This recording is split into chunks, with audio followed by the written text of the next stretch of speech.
आप विचार कीजिए, गर्भवास में, जन्म में, रुग्णावस्था में, बुढ़ापावस्था में, अज्ञान में, मृत्यु में कितने दुख है, कितने कष्ट है।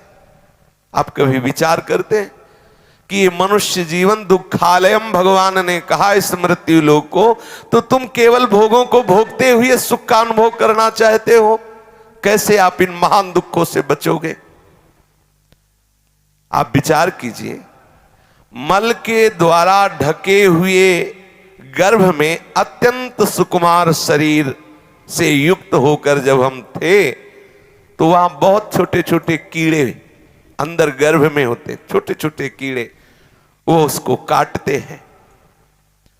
वो जेर से लिपटा हुआ वो अत्यंत कोमल शरीर वाला बच्चा, माता को उस समय खाने की रुचि होती, खट्टा खाए, कड़ुआ खाए, क्योंकि उसकी त्वचा को जाके जलाएगा, उसे भोग भुगाना है।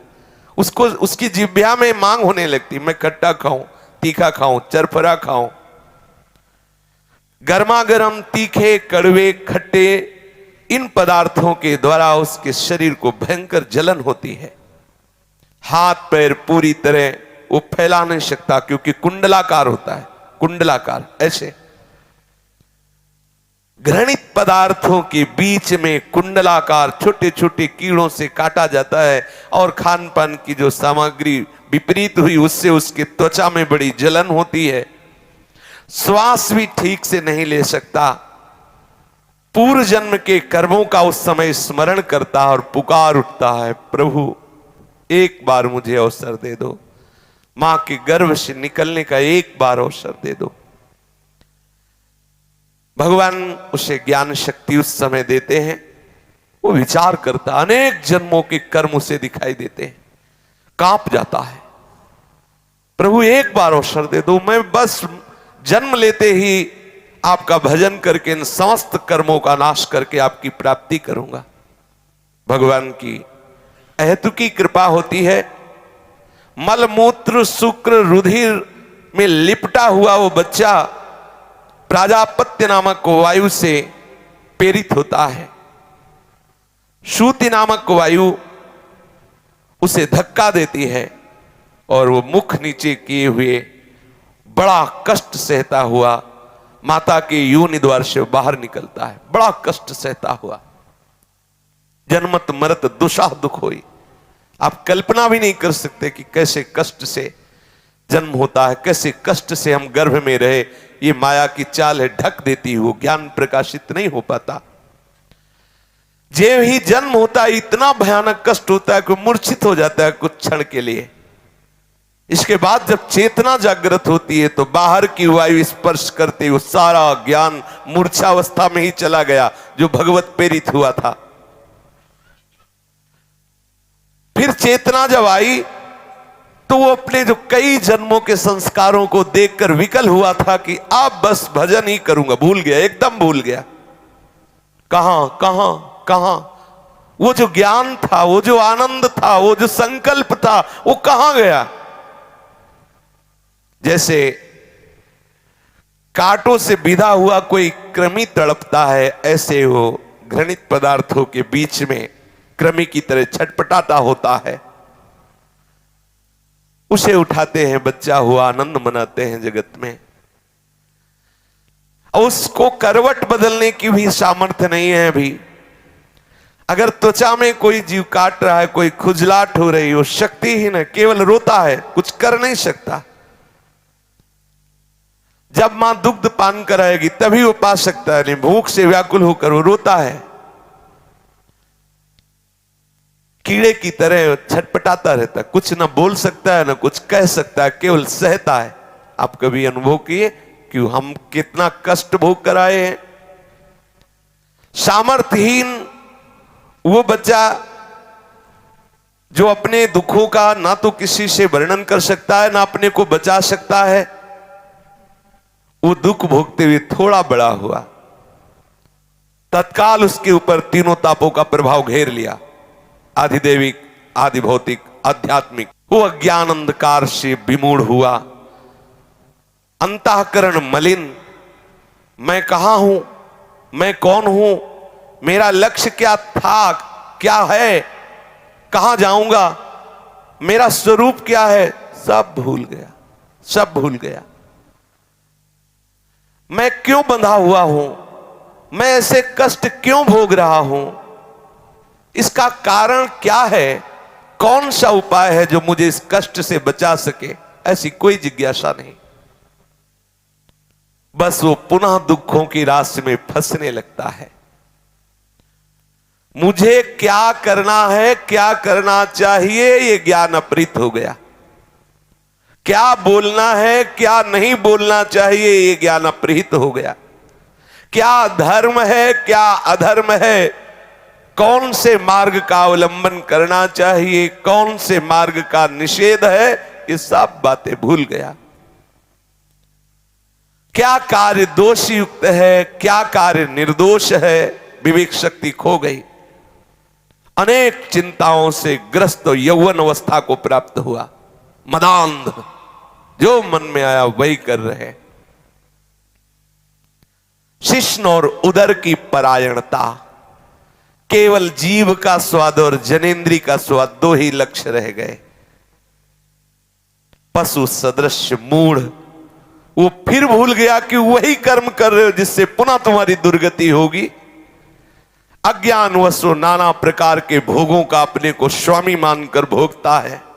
मैं बलवान, मैं बुद्धिमान, मैं ऐसा, मैं तमोगुण बढ़ने लगा, स्वभाव विपरीत जा रहा है, जड़ता उत्पन्न हो गई। अज्ञान, शास्त्र की बातें रुचती नहीं, सुहाती नहीं, और प्रतिकूलता की बातें आ गई। प्रमाद की हद हो गई। जो शास्त्र कहता ठीक उसके विपरीत आचरण, प्रमाद।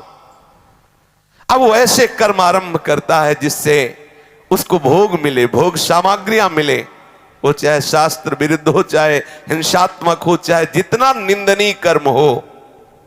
जड़ता से युक्त हो गया, जड़ता। ये शरीर से अहम कर लेना, यही जड़ता है। वो ऐसे कर्म करने लगता है कि उसे नरकों की प्राप्ति होती है। अरे मूर्खता का त्याग करो। ये लोक परलोक के विवेक से शून्य होकर केवल पशुता से युक्त हो गए। अज्ञान जनित यौवन अवस्था में ऐसे ऐसे भयंकर अपराध करता है मनुष्य, पूछो मत। भयंकर अपराध, आज ऐसा किया जाए, आज ये पाया जाए, चलो उसको काटो, आज ऐसा किया, उसको खाया जाए, ऐसा किया जाए। उसको पता नहीं है कि तुम जिन कर्मों को कर रहे हो तुम्हारे लिए कितना घातक कर्म होगा। वो यौवन अवस्था में कुकर्म करते हुए, प्रमादवश ऐसे ऐसे कर्म करते हुए जो आया था मुक्त होने के लिए, पुनः दुर्गति की तरफ बढ़ने लगा। अब भयंकर रोग आने लगे, रोगों से ग्रसित शरीर जर्जर होने लगा, शिथिल होने लगा, दांत गिर गए, मांस ढीला हो गया, स्नायु नाड़ियां ढक गई, आंखें धस गई, नशा हिरन हो गया, जवानी का उतर गया। अब क्या करे, कर्म ऐसे हो गए कि बड़बड़ाते रहो, भजन नहीं होगा, ठाकुर का चिंतन नहीं होगा। अब नाक बह रही, नाक पोंछने की भी ताकत नहीं रह गई जो भुजाएं ठोकते थे। जब वृद्धावस्था आई तो नाक पोंछने की ताकत नहीं रह गई। खखारते हैं, दूर थूक भी नहीं सकते, दाढ़ी में ही गिरता है, ऐसे लाल टपकती। और वही ताल ठोकते थे कि देखे भारत में कोई हमें परास्त कर दे। समय है, समय, तुम्हें समय दिया गया है। अब वो ठीक से लोटा में पानी लेके नहीं पी सकता, ऐसे हाथ कांपता है। लोग कहते हैं कि आपने ऐसा किया तो किसी की गर्दन हर समय ऐसी होती है। बोले नहीं, आप क्या बोले, वो कह ले रहे उनकी गर्दन ऐसे होती, कुछ ऐसे होते, बस ये ऐसे कहते हैं, ऐसे ऐसे होती है। बोले अब वो संभालना चाहते कि हम नहीं कहे, लेकिन ऐसे ऐसे हो रही गर्दन, क्योंकि शरीर में कंपन लो, हड्डियां कमजोर हो गई, जरा सा ठोकर लगी, गिरे, बोले टांग टूट गई, ये टूट गया, वो टूट गया, कुबड़ा हो गया शरीर, जठराग्नि मंद हो गई, आहार कम हो गया, शरीर की समस्त चेष्टाएं शिथिल होने लगी। पर विषयी मन उस समय भी वैसे ही विषय चिंतन में बावरा हो रहा है, फिर भी होश नहीं आ रहे। अरे अब तो राधा बोलो, अब तो कृष्ण बोलो, अब तो हरि बोलो। अब वो उठना बैठना सोना जागना चलना फिरना शौच स्नान खाना सब उसके लिए दूभर हो रहा है। कोई दूसरा खबर, हाथ नहीं काम कर रहा, दांत है नहीं तो दांत काम नहीं कर रहा, बोले नए लगवा लेंगे। कब तक? हाथ नहीं काम कर रही, अब नए लगवाओ हाथ। दांत तो नहीं लगवा, हाथ। बोले आंख, बोले हम नहीं बनवा लेंगे। अब इंद्री ही काम नहीं कर रही, दृष्टि ही काम नहीं कर रही तो आंख बदलते रहो। जब आपकी नेत्रेंद्री काम नहीं करेगी तो ऊपर नेत्र गोलक बदलने से थोड़ी। अब हमेशा बैठा हुआ है, लार बह रही है ऐसे।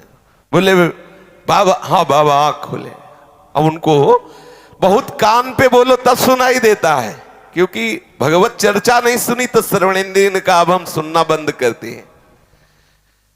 अब कान के पास बुला रहे हैं, वो बोल रहे हैं कुछ, वो समझ रहे हैं कुछ, वो बोल रहे कुछ, वो समझ रहे कुछ। घर वाले गाली दे रहे, दिमाग खराब, कौन उसके पास जाए? जाओगे तो एक तो गंध आती है और लार बह रही, कहो तो कुछ सुनता नहीं, ये बुढ़ा मर भी नहीं जाता। ऐसे बोलते हैं। ऐसे इंद्रियों पर कभी अधिकार नहीं किया, सदा इंद्रियों के अधीन होकर पापाचरण करता रहा, फिर पहुंच गया मृत्यु के समीप। फिर गया। जिस महान दुर्गति से बचने के लिए हरि ने अवसर दिया था, फिर वहीं पहुंच गया, चूक हो गई। अब उस समय उसको जितने उसने पाप किए, भोग भोगे, वो सब एक साथ आकर्षित करते, ध्यान रखना, आकर्षित करते हैं।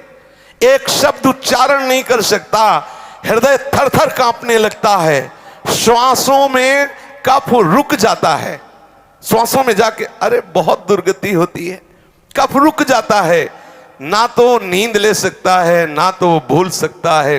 कितने कितने भयानक कष्ट उसके ऊपर। स्त्री पुत्र नौकर चाकर सब उसकी अवहेलना करने लगते। वो बोलना चाहता, सुनो हमें प्यास लगी है, वो निकल गए, पास से निकल गए। बहु बेटे जिनको उसने बहुत प्यार से पाला, जिनके लिए अधर्म करके धन एकत्रित कर लिया, वो वहां नाश्ता पा रहे हैं कई तरह के पदार्थ, और वो देख के ललचा रहा है, अगर कुछ बोले तो डांट खाए। और क्योंकि अब वो कहते हमको भी ना, बोले हमें तो ड्यूटी में जा, पड़े पड़े खांसता रहता, पा लेना कभी तू पा लेना, और अवहेलना करके निकल जाते हैं। और आजकल तो बहुत बढ़िया कृपा हो गई, घर में ही नहीं रखते, अनाथालय में छोड़ाते हैं, वृद्धाश्रम में जाके कुछ रुपए जमा किए और ये ले अब कूड़ा करकट वहीं जमा करो, बेकार शोभा बेकार होती घर की। जो भगवत स्वरूप वयोवृद्ध हैं, जिनकी सेवा करना हमारा परम धर्म है, उनको हम अनाथालय में भेज देते हैं। हाँ, क्यों? अब हमारी सो खराब होता है ना, दरवाजे में बैठे खांसता रहता है, थूकता रहता है। वीआईपी लोग हमारे मित्र हैं, ये वहीं तुम भी पहुंचोगे, वीआईपी वहीं पहुंचोगे। जो तुम अपने माता पिता बुजुर्गों का अपमान कर रहे हो, ठीक आप अपने लिए इंतजाम कर रहे हैं, अपने लिए इंतजाम कर रहे हैं। आहार विहार की भारी अंदर तृष्णा, बाहर कुछ है नहीं। परिवार के लोग डांटते हैं। हाँ, ये जवान बच्चे बूढ़े माता पिता को ऐसे डांटते हैं जैसे कोई बहुत घृणित नौकर से बात करता है, ऐसे चुप रहे, ऐसे डांट देते हैं।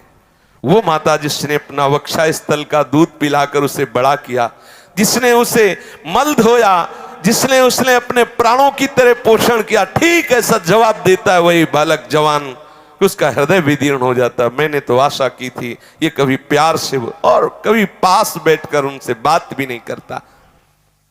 वो भयंकर क्लेश में जलता है। जो जो उसने कर्म किए वो कर्म उसके ऊपर हावी होते हैं। अब लंबी लंबी सांस ले रहा, असमर्थ हो गया, कोई उपाय नहीं दिखाई दे रहा। मृत्यु काल का समय आ गया। अब उसका दम घुटने लगा, शरीर कांपने लगा, बार बार मूर्छा होने लगी। ऐसी अवस्था में उसका चिंतन फंसता है, मेरे धन का क्या होगा?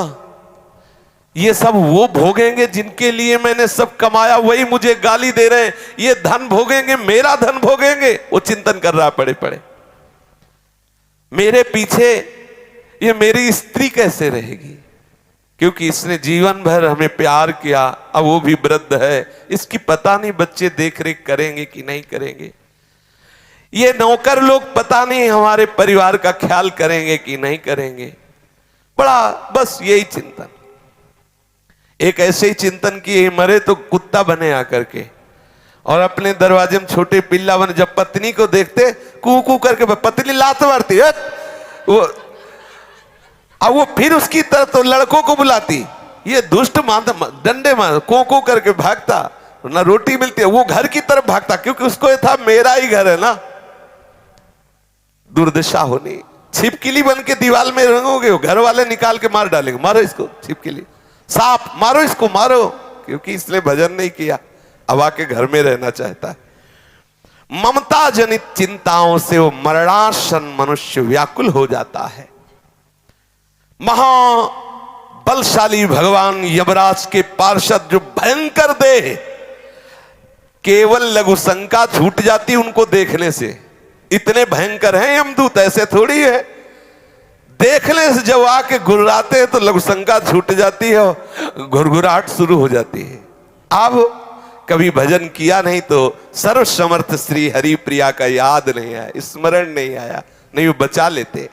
आंखें उलट गईं, तालु कंठ ओठ सूख गए, भीषण यंत्रणा, बार बार हाथ पैर पटकता है, कंठ रुक जाता है, श्वास की गति रुक गई, गले में कफ आके अटक गया और यमराज के दूत पिटाई शुरू किए, निकल बाहर इस घर से, मिला था ये शरीर तेरे को भजन करने के लिए, अपराध के अब चल, तुझे हम दिखाते हैं उसका परिणाम क्या होता है। अब वो बड़ा व्याकुल, यम किंकरों की मार से व्याकुल होकर प्राण निकलते हैं, ऐसे नहीं निकलते। मृत्यु के समय अपार कष्ट सहता हुआ वो प्राण त्यागता है। उस मनुष्य को जो धर्म विरुद्ध आचरण किए, पापाचरण किए, यमदूत पीटते हुए, नाना प्रकार की भयंकर यातना देते हुए, घुड़कते हुए, घसीटते हुए उसे ले जाते हैं यमपुरी, जहां से ले जाया जाता है गरम बालू, अग्नि और नुकीले यंत्र लगे हुए मार्ग में, घुस जाए पैर में, जलती हुई भयंकर उस यात्रा को घसीटते हुए पूर्ण करते हैं, न पानी न भोजन न मार, ऊपर से चल रही वो भयंकर नरकों की यंत्रणा को भोगता है। आप सोचते हैं कि हमें भजन करने की क्या जरूरत है, सत्संग सुनने की क्या जरूरत है, नियम संयम धारण करने की क्या जरूरत है, इसलिए जरूरत है कि तुम्हारी ऐसी दुर्गति ना हो। तुम समझते केवल पशुओं की तरह कमा लो, खा लो, मनमानी आचरण कर लो, कोई देखता तो है नहीं, भूल मत करो। बड़े बड़े महापुरुषों ने जो निश्चय किया है ये उनके अनुभव के विषय है। साक्षात भगवत स्वरूप भगवान व्यासदेव जी, श्री सुखदेव जी, ये साक्षात भगवान हैं, ये वर्णन कर रहे हैं। ऐसा है, इसलिए डरते रहो कोई अपराध